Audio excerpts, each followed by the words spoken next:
3x plus 1 minus here in root of 3x minus 5. Solution मध्ये पुन्हा प्रॉब्लेम्सला आपण repeat करतोय. ठीक आहे.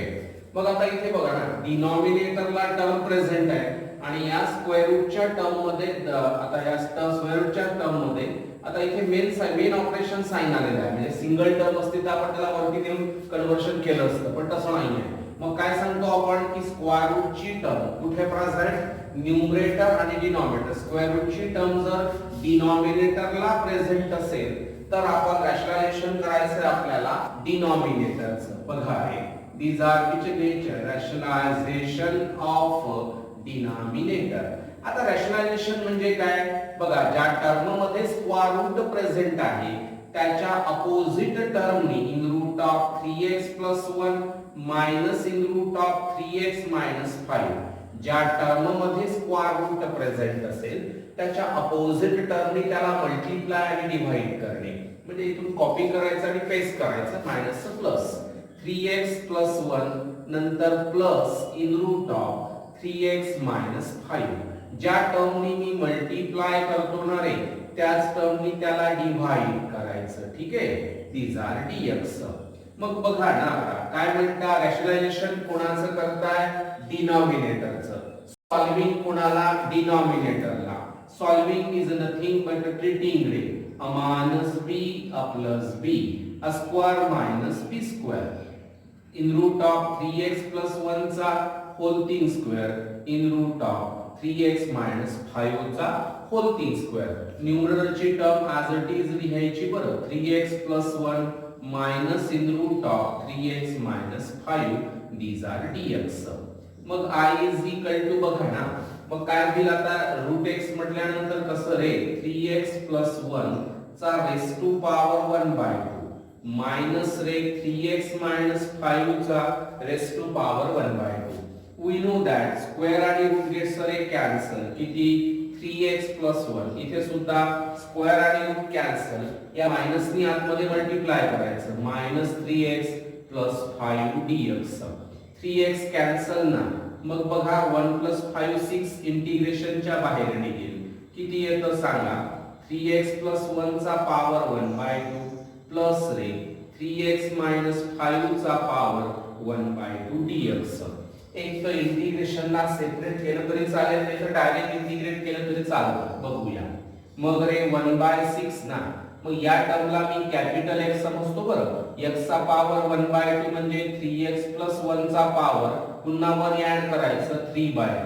नंतर जी क्वांटिटी आपण इंडेक्स मध्ये लिहिली तीच डिनॉमिनेटरला, ज्याला कन्सिडर केला त्याच्या डेरिव्हेटिव्हने डिवाइड करायचं. किती येईल, 3x plus 1 चा डेरिव्हेटिव्ह 3 प्लस रे इथे सुद्धा तसंच ना, 3x minus 5 चा रेस टू पॉवर 3/2 अपॉन 3/2 याचा डेरिव्हेटिव्ह 3 प्लस किती येतं c. मग बघूया आपण I is equal to सारख्याच टर्म आहे, इसको फिर ऊपर इथे कॉमन घ्यायचं. किती येईल, 1/6 किती येतं, 2/2 येतं 9. नंतर बघा इथून ही व्हॅल्यू 2/9 कॉमन निघेल ना, म्हणजे आता इथे 9/2 इसको ऊपर म्हणजे 2/9 किती येतं, 3x plus 1 चा पॉवर 3/2 प्लस 3x minus 5 चा पॉवर 3/2 प्लस c. 2 कोण येतं, 3 जा आणि 3 9 जा, म्हणजे I is equal to 1/27 रे किती, 3x plus 1 चा पॉवर 3/2 प्लस रे 3x minus 5 चा पॉवर 3/2 प्लस किती येतं c. Okay. Next problem, integral of here root x plus 1 upon x plus रे रूट x dx ना. आता अल्जेब्रिकची आपण त्यामध्ये व्हरायटी घेऊया. पहा लक्ष द्या, काय असेल, I is equal to ना रूट x plus 1 अपॉन हा जो x प्रेझेंट आहे त्या x ला चेंज करायचं आहे, root x into root x plus रे रूट x ना, x ला चेंज करतोय मी. मग बघा ना, I is equal to किती, रूट x plus 1, इथे रूट x कॉमन घ्या बरं, किती येतं, रूट x plus 1 dx. हा रूट x plus 1 कॅन्सल, किती येतं, dx upon रूट x. आणि dx अपॉन रूट x ची व्हॅल्यू किती रे 2 रूट x प्लस किती येतं c. Okay, is are the required conversion. Okay, आता आपण पुढचं प्रॉब्लेम्स बघूया. ठीक आहे, आता नेक्स्ट प्रॉब्लेम पहा. या पद्धतीने आपण त्याला कॅल्क्युलेट केलंय. These are I is equal to e चा पॉवर रे 4 log x minus e चा power 5 log x upon x raised to power 5 dx. मग आता इथे प्रॉपर्टी आपल्याला यूज करता येईल. लक्ष द्या, e चा पॉवर जर समजा log of f of x असेल तर we know that exponential and log are opposite operation, they gets cancel, only f of x आहे. पहा काय असेल, लॉग ला मल्टीपल सम टर्म प्रेजेंट असेल रे तर उसको फिर ऊपर उछालो. मग e चा पॉवर सांगा log of x raised to power 4 minus e चा power log of x raised to power 5 upon x raised to power 5 dx. मग आता इथे पहा ना, एक्सपोनेन्शियल आणि लॉग अपोजिट ऑपरेशन आहे, ते gets cancel. x raised to power 4 minus x raised to power 5 upon x raised to power 5 dx. मग separate करा बरं. x raised to power किती येणार 4 upon x raised to power 5 minus x raised to power 5 upon x raised to power 5 dx. किती राहतं रे here 1 upon x minus 1 dx. आता त्याला separate करू बरं आपण. dx upon x minus रे 1 dx. मग काय असेल, dx upon x चा काय फॉर्म्युला लक्षात ठेवला आपण सांगा बरं. dx upon x चं conversion log x minus x plus किती येतं c. Our next problem, here x cube upon here x minus 1 dx. Okay, मग आता या पद्धतीचं कन्वर्शन आपल्याला बघायचंय. लक्ष द्या, आता x cube upon x minus 1 याला दुसऱ्या मेथडनी सॉल्व्ह करता येतं, ऍक्च्युअल डिव्हिजननी. यानी त्याला डिवाइड करायचं. ठीक आहे, पहा आता इथे आपण याला प्लस ऍडजस्टमेंट करतोय. मग डिनॉमिनेटरला कोण आहे x मायनस 1. मी काय करणार x क्यूब मायनस 1 प्लस किती रे 1 त्याला आपण बॅलन्स करतोय. ठीक आहे, पहा लक्ष द्या, फॉर्म्युला प्रत्येकाला माहित आहे, सेपरेट करून घेऊया. I is equal to ray x cube minus 1 upon x minus 1 dx नंतर रे dx upon x minus 1. मग आता इथे कोणता फॉर्म्युला वापराल सांगा, a cube minus b cube. We know that a cube minus b cube चा फॉर्म्युला तुम्हाला माहित आहे. काय असेल, these are a minus b नंतर a square plus ab plus किती रे b square, नाही का. मग I is equal to बघा बरं, a cube minus b cube किती a minus b a square plus ab plus b square upon x minus 1 dx.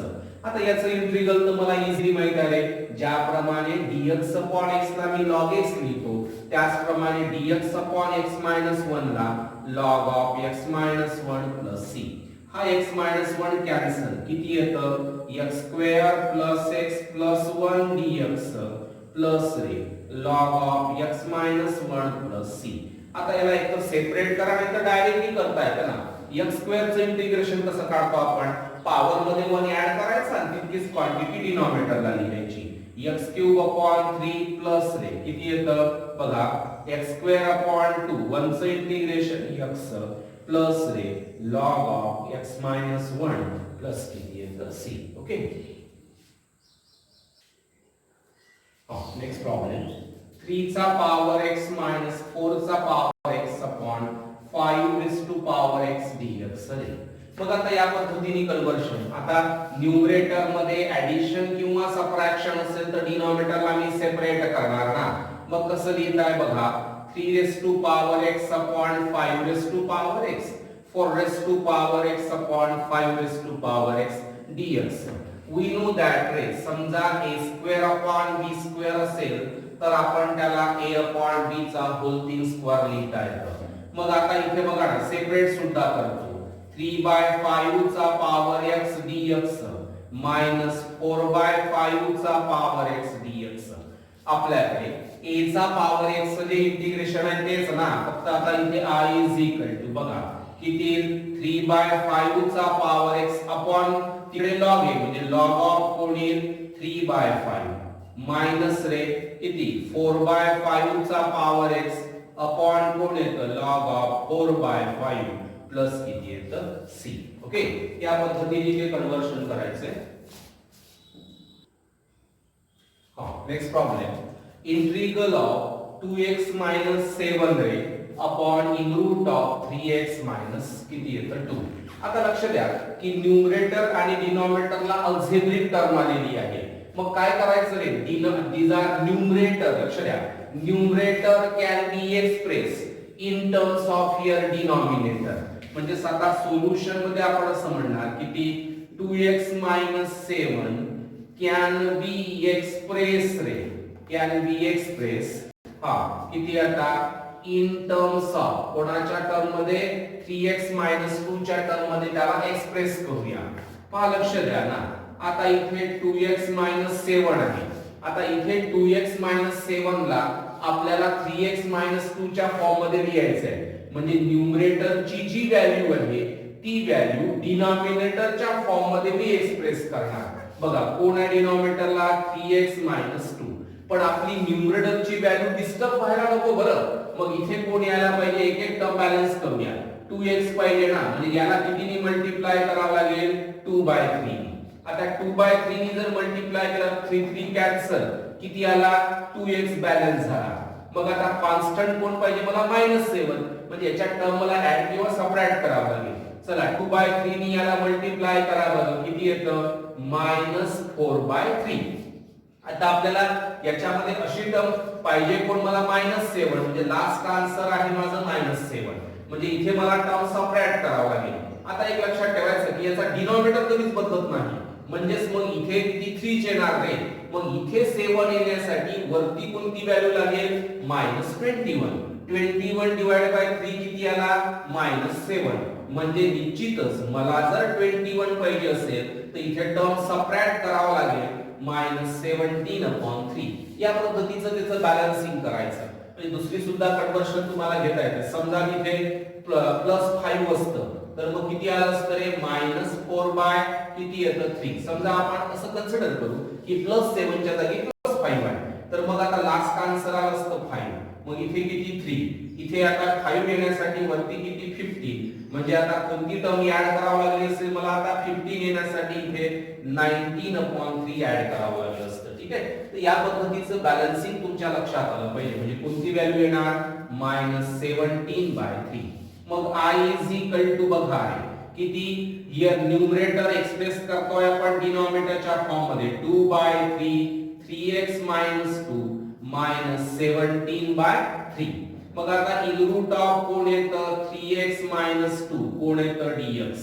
चला separate करा बरं 2/3 3x - 2 upon in root of 3x - 2 dx minus रे 17/3 dx upon in root of 3x minus कोण येतं 2. आता इथे लक्ष द्या ना हा जर x आहे तर x अपॉन रूट x ला कसं लिहिता root x into root x upon root x cancel किती येते व्हॅल्यू रूट x ना रे म्हणजे सेम व्हॅल्यू आहे. म्हणजे I इज इक्वल टू 2/3 किती येतं in root of 3x - 2 dx minus रे 17/3.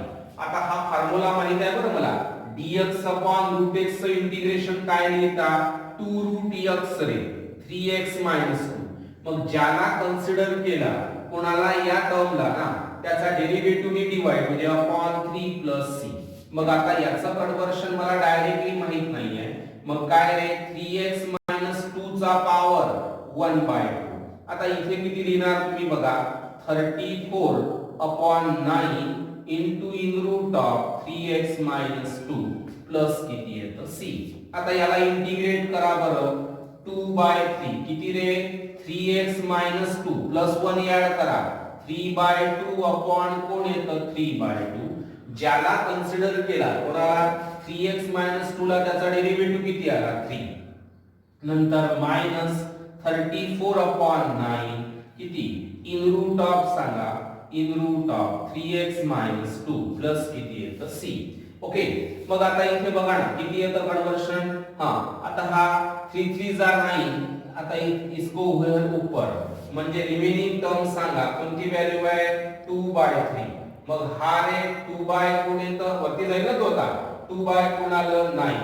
नंतर इथे बघूया 3x 2 चा पॉवर 3/2.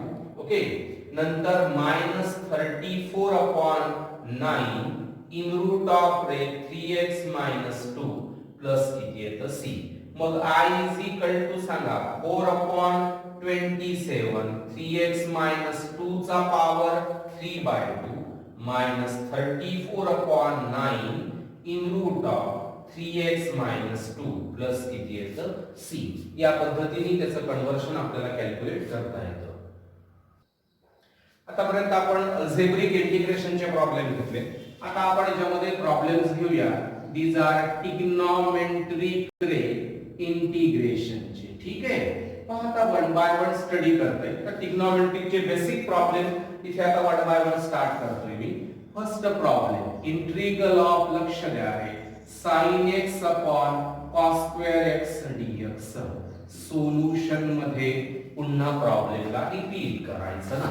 मग कसं लिहिताय sin x अपॉन रे cos स्क्वेअर x dx. मग काय असेल पहा, लक्ष द्या. मग हा जो डिनॉमिनेटरला cos आहे cos स्क्वेअर आहे ना तिथे याला रिटर्न करतोय cos x into cos x. किती आलं कन्वर्शन dx. मग आता लक्ष द्या I is equal to sin upon cos tan x 1 upon cos सांगा sec x dx. मग आता sec x into tan x कोणाचा डेरिव्हेटिव्ह आहे उलटा विचार करायचा आपल्याला. ठीक आहे, मग sec x into tan x कोणाचा डेरिव्हेटिव्ह sec x चा. म्हणजे याचंच इंटिग्रेशन किती असेल रे, these are किती sec x प्लस किती येतं c. ओके, या पद्धतीचं कन्वर्शन आपल्याला बघायचं आहे. जर basic here integration trigonometric integration. Next problem बघूया आपण आता. इंटिग्रल ऑफ, लक्ष द्या रे, sec square x degree dx. आता आपल्याला इतकं तर माहित आहे की sec स्क्वेअरचं इंटिग्रेशन किती येतं tan x येतं. म्हणजे sec स्क्वेअर कोणाचा डेरिव्हेटिव्ह आहे tan चा. पण इथे डायरेक्टली डिग्री नेचर आहे ना. आता याला रेडियन कन्वर्शन करायचं. वी नो दॅट रे 1 degree is equal to pi upon 180 radian. तर x डिग्रीची value pi x upon 180 radian. मग मी काय करणार, हा जो तुमच्याकडे x डिग्री आहे त्याला पाय x अपॉन 180 रिटर्न करतोय. मग आता या टर्मला पूर्ण याला तुम्ही x कॉल करा बरं. किती sec स्क्वेअरचं इंटिग्रेशन किती tan x म्हणजे कोण पाय x अपॉन 180. ज्याला कन्सिडर केलं रे कोणाला पाय x ला पाय x अपॉन 180 ला त्याचा डेरिव्हेटिव्ह काढा. म्हणजे पाय अपॉन 180 ने डिवाइड इसको रे ऊपर म्हणजे किती येतं 180 अपॉन पाय. आणि याचीच व्हॅल्यू मला काय लिहिता येते tan of x degree plus किती c. ओके, या पद्धतीचं कन्वर्शन आपल्याला लिहिता येईल. पुढचं प्रॉब्लेम बघूया आपण. तर वन बाय वन लक्ष द्या, तेच ते बेसिक प्रॉब्लेम आहे. Integral of ray tan square x तो म्हणतो dx. आता tan स्क्वेअर x चं इंटिग्रेशन माहित नाही ना. म्हणजेच काय करावं लागेल, tan ला अशा व्हॅल्यू मध्ये चेंज करा ज्याचं इंटिग्रल तुम्हाला इझिली माहित आहे. काय फॉर्म्युला मग आपल्याकडे लक्ष द्या. काय लिहिता रे 1 प्लस tan स्क्वेअर थीटा ची व्हॅल्यू sec स्क्वेअर थीटा. तर रे tan स्क्वेअर थीटा ची value sec square theta minus 1 नाही का. मग काय करणार आता इथे बघा I is equal to, these are called key point calculation. Problem समजून देण्यास ते तुम्हाला सपोर्ट करणार. मग आता याला integral of sec square x minus 1 dx रे. आता इथे सेपरेट करू ना आपण. आता याला किती sec square x dx minus 1 dx. आता इथे मगाशीच बघितलं आपण की sec स्क्वेअरचं इंटिग्रेशन काय असेल tan x रे आणि 1 चं मायनस x प्लस किती येतं c. ओके, मग पुढचं बघूया. बघा किती आता इंटिग्रल ऑफ. नेक्स्ट आता ते सिंपल बेसिक प्रॉब्लेम घेतोय मी. Integral of sin square x रे dx घेतला त्याने. आता मग sin स्क्वेअरचं सुद्धा इंटिग्रेशन नाहीये.